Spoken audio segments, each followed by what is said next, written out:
रामपुर नाम के एक छोटे से गांव में मोहन नाम का एक गरीब लड़का रहता था। उसके परिवार में उसके साथ उसके बूढ़े माता पिता रहते थे। सोहन का परिवार बहुत ही गरीब था। उनके पास ना तो कोई जमीन थी, नहीं खाने के लिए कोई साधन था। सोहन दिन भर मजदूरी करता और उससे जो कुछ भी कमा पाता उसी से अपने पूरे परिवार का पेट भर लेता। यह देखकर सोहन के माता पिता बहुत दुखी होते। हमारे पास ना अपना घर है और ना ही अपनी कोई जमीन। हमारा बेटा दिन भर दूसरों के खेतों में मजदूरी करता है और उसके बदले भी उसे बहुत कम पैसे मिलते हैं। हम दोनों अपने बेटे पर बोझ बन रहे हैं। परेशान मत हो रीमा, हमारा बेटा बहुत मेहनती है, भगवान सब देख रहा है। सोहन ने कभी किसी के साथ गलत नहीं किया, वह ईमानदारी से मेहनत करता है। उसने बचपन से बहुत परेशानियां देखी हैं, पर उसने कभी हार नहीं मानी। एक दिन हमारा बेटा भी बहुत धन कमाएगा और उसकी सारी परेशानियां दूर हो जाएंगी। सोहन हमेशा सोचता था कि आज भले ही उसकी किस्मत उसका साथ ना दे रही हो, पर उसे यकीन था कि अगर वह मेहनत करता रहेगा तो एक दिन उसका भाग्य भी बदलेगा और उसकी सारी परेशानियां खत्म हो जाएंगी। एक दिन सोहन लालाराम जमींदार के खेत पर काम कर रहा था। लालाराम पास के एक पेड़ के नीचे बैठा था। सोहन अपने काम में लगा हुआ था। तभी उसने देखा कि लालाराम बहुत ही उदास है और गहरी चिंता में डूबा हुआ है। लालाराम को उदास देख मोहन तुरंत लालाराम के पास गया और बोला, क्या हुआ मालिक, आप बहुत उदास लग रहे हैं। मुझे ऐसा लग रहा है जैसे आप किसी गहरी चिंता में हैं। कुछ हुआ है? मुझे बताइए, क्या पता मैं आपकी कोई सहायता कर सकूं। सोहन की बात सुनकर लालाराम को गुस्सा आ गया और वह सोहन से गुस्से में बोला, अरे तू मेरी क्या सहायता करेगा? तू खुद अपनी सहायता कर सकता है क्या?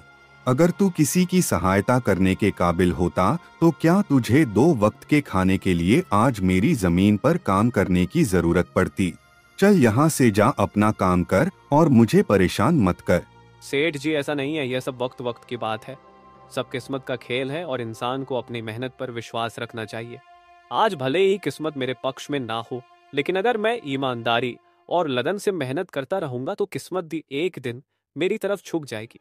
मेहनत और धैर्य से तकदीर के दरवाजे खुलने में देर हो सकती है, लेकिन मेहनत कभी बेकार नहीं जाती। मोहन की बात सुनकर लालाराम बहुत प्रसन्न हुआ। अरे सोहन, तेरे विचार तो बहुत अच्छे हैं। तेरी बातें सुनकर मन को एक सुकून सा मिला है। इतनी परेशानियों में भी तू अपनी जिंदगी खुश होकर काट रहा है। सेठ जी, यह सब मेरे पिता की सीख है। जब भी मैं किसी चीज के लिए अपने पिता से जिद करता था तो मेरे पिता हमेशा मुझे यही समझाते थे, बेटा सोहन, हमारे पास इतना धन नहीं है कि मैं तेरी हर इच्छा पूरी कर सकूं, लेकिन एक बात हमेशा याद रखना, जिंदगी भी मौसम की तरह होती है। कभी यह धूप की तरह खुशियों से भरी होती है, कभी ठंड की तरह कठिनाइयां लाती है और कभी बारिश की तरह परेशानियां आती है। लेकिन जैसे हर मौसम बीत जाता है वैसे ही जिंदगी के मुश्किल हालात भी गुजर जाते हैं। बस धैर्य और हिम्मत बनाए रखना जरूरी है, क्योंकि एक दिन सब कुछ ठीक हो ही जाता है। अरे वाह, लगता है तेरे पिता बहुत ही नेक इंसान है। किसी दिन मैं भी उनसे जरूर मिलूंगा। मालिक, क्या हुआ है? आप एक बार मुझे साफ साफ बताइए, क्या पता आपकी परेशानी का कोई हल मिल ही जाए। अरे सोहन, मैं एक बहुत बड़ी परेशानी में फंस गया हूँ। मुझे अपनी परेशानी का कोई भी हल नजर नहीं आ रहा है। सेठ जी, एक बार मुझे बताइए तो क्या पता आपकी परेशानी का कोई हल निकल ही जाए। सोहन, हमारे गांव में मेरे पिता की एक पुश्तैनी जमीन थी जो काफी पीढ़ियों से हमारे पास थी। उस पर मेरा और मेरे भाई का हक है, पर हमारे गांव के ही 2 बाप बेटों ने उस पर कब्जा कर लिया है। मैं पुलिस थाने में केस दर्ज कराने की सोच रहा था, लेकिन गांव के बहुत बड़े बड़े लोग उनके साथ हैं। मैं कितनी भी कोशिश कर लूं, लेकिन मैं उन लोगों का कुछ नहीं बिगड़ पाऊंगा। अब तो उन लोगों ने उस जमीन पर खेती भी शुरू कर दी। मेरे पिता की पुश्तैनी जमीन मेरे हाथों से छीनी जा रही है, इसलिए मैं बहुत परेशान हूँ। मुझे समझ नहीं आ रहा मैं अब क्या करूँ। आप सही कह रहे हैं सेठ जी, अगर आप कानून का सहारा लेकर भी अपनी जमीन को वापस लेने की कोशिश करेंगे तो भी आप उनका कुछ नहीं कर पाएंगे। हाँ सोहन, अब तू ही बता, मैं अब क्या करूँ? मैं तो सोच सोच कर परेशान हो गया हूँ। मेरी पुश्तैनी जमीन छीनी जा रही है और मैं कुछ भी नहीं कर पा रहा। सोहन ने कुछ देर सोचा और कहा, मालिक आप चिंता मत कीजिए, हर परेशानी का कोई ना कोई हल जरूर होता है।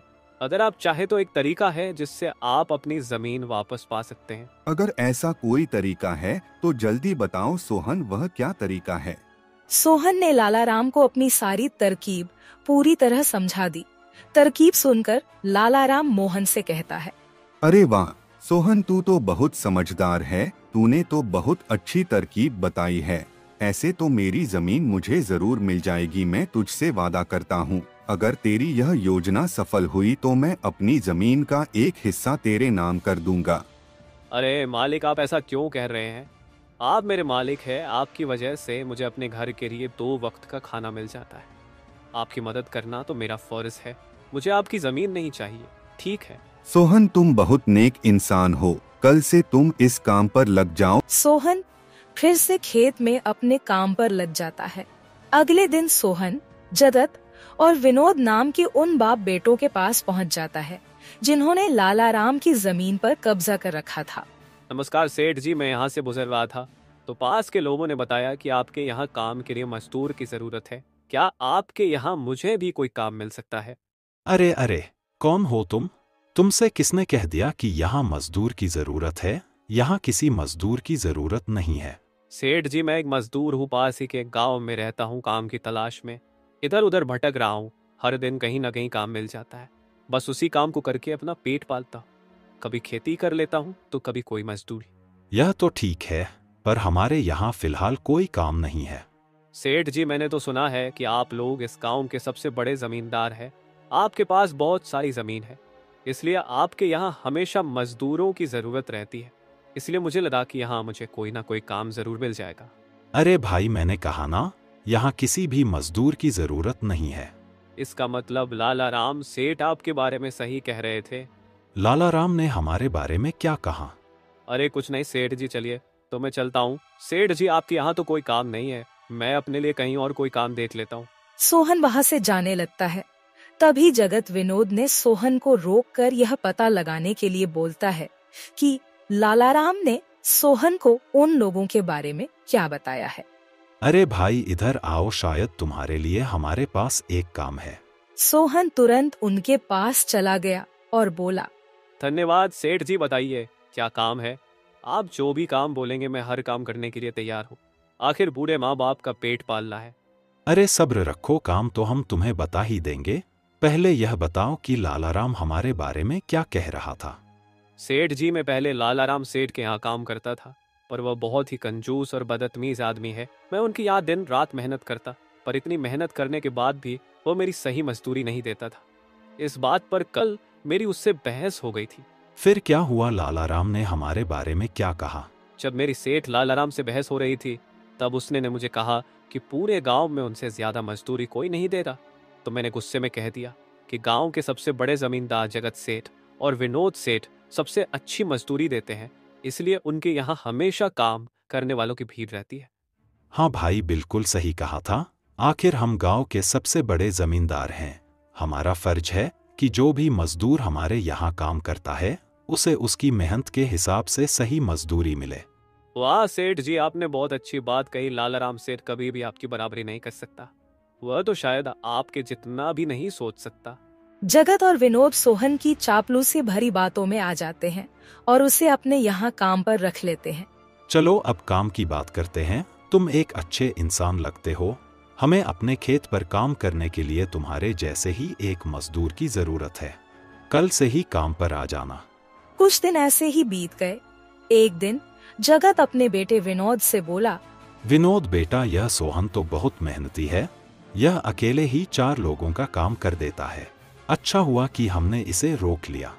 हाँ पिताजी, आप सही कह रहे हो। सोहन बहुत मेहनती है, इसके जितना काम शायद ही कोई और करता होगा। ये पूरा दिन यहाँ काम पर अकेला लगा रहता है। सोहन की मेहनत ने जगत और विनोद का दिल जीत लिया। कुछ दिन और बीत गए। एक शाम जगत और विनोद अपने खेतों का दौरा कर रहे थे। जब वे अपने खेत पर पहुँचे तो देखा कि सोहन इतने देर तक भी काम कर रहा था। सोहन भाई, अब तो रात होने वाली है, तुम इतनी देर तक काम क्यों कर रहे हो? अब घर जाओ और आराम कर लो। सेठ जी, हमारी किस्मत में आराम कहाँ है? घर पर बूढ़े माँ बाप है, काम नहीं करूंगा तो उनके लिए 2 वक्त का खाना कहाँ से जुटा पाऊंगा? घर पर बैठकर आराम करने से अच्छा है कि मैं काम करूं। इस तरह मेरा मन भी लगा रहता है। तुम बहुत मेहनती हो सोहन, आज का काम यहीं छोड़ दो और घर जाकर आराम करो। नहीं सेठ जी, इसकी कोई जरूरत नहीं है। मैं काम करने में ही खुश हूँ। आप लोग जाइए, मैं ठीक हूँ। ठीक है सोहन, फिर हम जाते हैं। जब तुम्हारा मन करे काम खत्म करके अपने घर चले जाना, ठीक है। इसके बाद जगत और विनोद खेत को सोहन के भरोसे छोड़कर चले गए। अगली सुबह जब विनोद और जगत अपने खेत पर लौटे तो देखा कि वहाँ पुलिस खड़ी है। पुलिस को देखकर दोनों दौड़ते हुए आए और पूछा, क्या हुआ थानेदार साहब, आप यहाँ क्या कर रहे हैं? क्या यह जमीन तुम दोनों की है? हाँ थानेदार साहब, यह जमीन हमारी है, हमारे पास इसके कागजात भी हैं। फिर तो तुम दोनों को ले जाकर जेल में डालना ही पड़ेगा। यह क्या कह रहे हैं थानेदार साहब, हम कुछ समझे नहीं, आप क्या कहना चाह रहे हैं? अभी तुम दोनों बहुत अच्छे से समझ जाओगे। वह देखो तुम्हारी जमीन से क्या निकला है। थानेदार के कहते ही दोनों बाप बेटे जब पलट कर देखते हैं तो वहाँ उनकी जमीन में एक लाश दबी हुई थी जिसमें सिर्फ कंकाल बचा था। यह देखकर दोनों बाप बेटे डर जाते हैं। थानेदार साहब, यह किसकी लाश है और यह हमारे खेत में कहाँ से आ गई? अब बहाने मत बनाओ, पहले लोगों को मारो फिर उन्हें अपनी जमीन में गाड़ दो और अब कह रहे हो कि यह क्या है? नहीं थानेदार साहब, हमें नहीं पता कि यह सब क्या है। यह लाश यहाँ कैसे आई, हमें कुछ नहीं पता। अब झूठ मत बोलो, अगर फांसी नहीं हुई तो कम से कम तुम दोनों को उम्र कैद की सजा तो जरूर मिलेगी। फांसी और उम्र कैद की बात सुनकर दोनों बाप बेटे डर गए और थानेदार के सामने गिड़गिड़ाने लगे। थानेदार साहब, हम इस लाश के बारे में कुछ नहीं जानते। हमें नहीं पता यह लाश किसकी है और इसे यहाँ कौन गाड़ कर चला गया। इस मामले से बचने के लिए दोनों ने कुछ तरकीब सोचनी शुरू की। तभी सोहन वहाँ आ जाता है। अरे सेठ जी, यह पुलिस यहाँ क्यों आई है? क्या हुआ है? सोहन देखो, पता नहीं कहाँ से हमारी जमीन में यह कंकाल आ गया है। मालिक, यह कंकाल यहाँ कहाँ से आ गया? ये तो बहुत गंभीर बात है। हाँ सोहन, पता नहीं यह कंकाल यहाँ कहाँ से आया है और थानेदार साहब को लगता है कि इसे हमने यहाँ मारकर गाड़ा है। अब तू ही कोई उपाय सोच जिससे हम इस परेशानी से बच सके। तीनों को आपस में खुसर फसर करते देख थानेदार ने कहा, अब कोई तरकीब मत बनाओ, तुम दोनों बाप बेटों में से कोई एक तो जरूर जेल जाएगा। अब तुम ही तय करो जेल कौन जाएगा।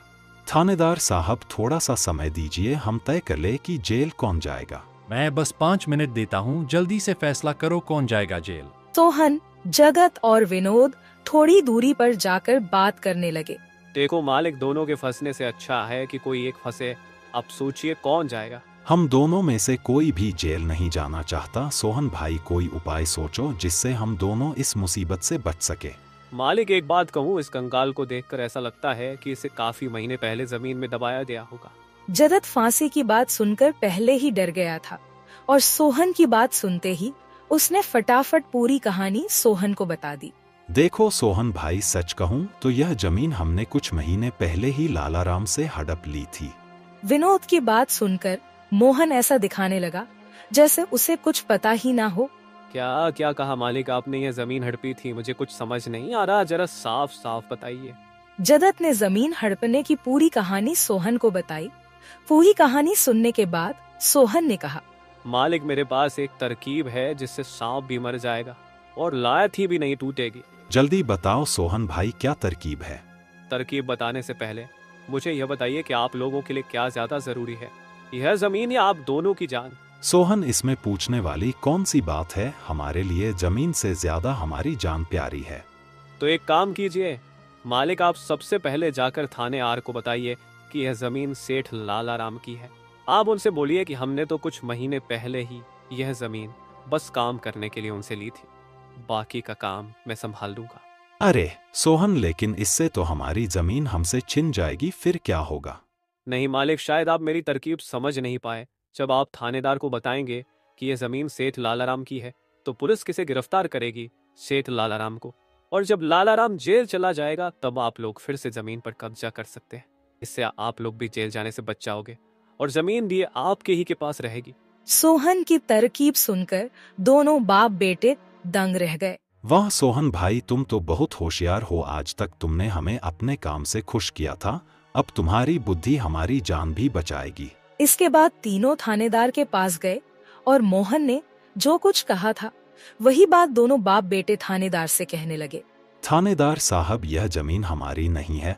हमने कुछ महीने पहले ही काम करने के लिए यह खेत लालाराम सेठ से लिया था।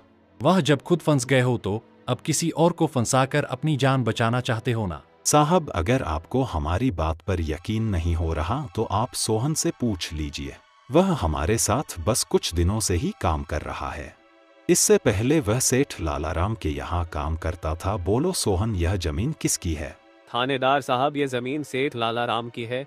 जगत सेठ और विनोद सेठ ने तो बस कुछ समय से इस जमीन पर खेती कराना शुरू किया है। सोहन की बात सुनकर थानेदार ने सोहन से कहा, सेठ लालाराम को बुलाने के लिए कहो। सोहन, तुम एक काम करो, जाओ और सेठ लालाराम को बुलाकर लेकर आओ। सोहन तुरंत जाकर सेठ लालाराम को बुला लेता है, परंतु लालाराम अपने साथ गांव के सरपंच को भी अपने साथ ले आता है। यहाँ क्या हो रहा है? यहाँ इतने लोग क्यों जमा है? देखिए सरपंच जी, इन दोनों की जमीन से एक कंकाल निकला है और अब यह लोग कह रहे हैं कि यह जमीन इनकी नहीं है बल्कि सेठ लालाराम की है। थानेदार ने सरपंच जी को पूरी कहानी सुना दी। अपने आप को फंसा देख जगत ने सरपंच से कहा, नहीं सरपंच जी, यह जमीन हमारी नहीं है। हम यहाँ बस कुछ समय से काम कर रहे हैं। आप हमारे मजदूर मोहन से पूछ लीजिए। हाँ थानेदार साहब, यह जमीन सेठ लालाराम की है। मैं कैसे मान लूं कि यह जमीन लालाराम की है? हमारे यहाँ का थानेदार तो कह रहा था कि इस जमीन पर कोई केस चल रहा है और इस जमीन पर तुम्हारा कब्जा था, और अब तुम कह रहे हो कि यह जमीन लालाराम की है। नहीं साहब, हमने लालाराम के साथ धोखा किया था। हम बस इस जमीन को हड़पना चाह रहे थे, लेकिन अब हमें यह जमीन नहीं चाहिए। अगर आप चाहें तो हम केस भी वापस ले लेंगे। थानेदार साहब, आप जाइए, बाकी का काम अब हम संभाल लेंगे। सरपंच के कहने पर थानेदार वहाँ से चला जाता है। सरपंच ने लालाराम से कहा, अब बताओ, यह कंकाल यहाँ कैसे आया? तुमने किसे मारकर यहाँ गाड़ा है? अरे साहब, यह तो नकली कंकाल है। इन दोनों ने मिलकर मेरी जमीन हड़प ली। मैंने और मोहन ने मिलकर यह तरकीब सोची थी ताकि इन दोनों से सच निकलवा सकें। लालाराम की बात सुनते ही दोनों बाप बेटों के पैर तले जमीन खिसक गई। यह हम दोनों की साजिश थी, इन लोगों के मुंह से सच निकलवाने के लिए। सोहन को इस योजना में शामिल देखकर दोनों बाप बेटों को समझ आ गया कि यह सब सेठ लालाराम और मोहन की मिली भगत थी। दोनों बाप बेटों के पास अपनी गलती मानने के सिवा कोई चारा नहीं था। हमें माफ कर दीजिए सरपंच जी, हम लालच में आ गए थे। हमें माफ कर दीजिए। हम आज के बाद यह गलती कभी नहीं करेंगे और यह जमीन भी सेठ लालाराम को वापस दे देंगे। जगत और विनोद दोनों सरपंच और सेठ लालाराम से माफी मांगने लगे। दोनों को इतना गिड़गिड़ा देख लालाराम ने उन्हें माफ कर दिया। सरपंच ने भी उन्हें जेल नहीं भेजा और सेठ लालाराम ने अपना केस वापस ले लिया। लालाराम के केस वापस लेने के बाद सरपंच जी भी वहाँ से चले जाते हैं। धन्यवाद सेठ लालाराम जी, आपने हमें माफ कर दिया। आज के बाद हम ऐसी गलती कभी नहीं करेंगे। ठीक है जगत, कोई बात नहीं, मैंने तुम्हें माफ किया। बस याद रखना कि एक जमीन के टुकड़े के लिए तुम अपनों के साथ कभी गलत नहीं करना। बुरे समय में तुम्हारे अपने ही तुम्हारे साथ खड़े होंगे। जमीन का क्या है, कभी मेरी तो कभी तुम्हारी। आखिर में सेठ लालाराम ने सोहन को जमीन का एक हिस्सा दे दिया और उसे जमीन का मालिक बना दिया। सोहन, जैसा कि मैंने वादा किया था, जिस जमीन पर तुम काम कर रहे थे, आज से वह जमीन तुम्हारी है और अब तुम उसके मालिक हो। नहीं मालिक, इसकी कोई जरूरत नहीं है। याद करो सोहन, तुमने मुझसे क्या कहा था? बस मेहनत करते रहो, एक दिन तकदीर का दरवाजा जरूर खुलेगा। तो समझो तुम्हारी तकदीर का दरवाजा खुल चुका है और अब तुम भी जमीन के मालिक हो। अब से तुम्हें किसी और के यहाँ काम करने की जरूरत नहीं पड़ेगी। इस तरह मोहन ने अपनी मेहनत और बुद्धि से सेठ लालाराम को उसकी जमीन वापस दिलाई और दोनों ठगी करने वाले बाप बेटों को भी सबक सिखाया। इस तरह मोहन ने अपनी मेहनत और चतुराई की मदद से अपनी फूटी किस्मत बदल दी और अब वह भी एक बड़ी जमीन का मालिक बन गया था।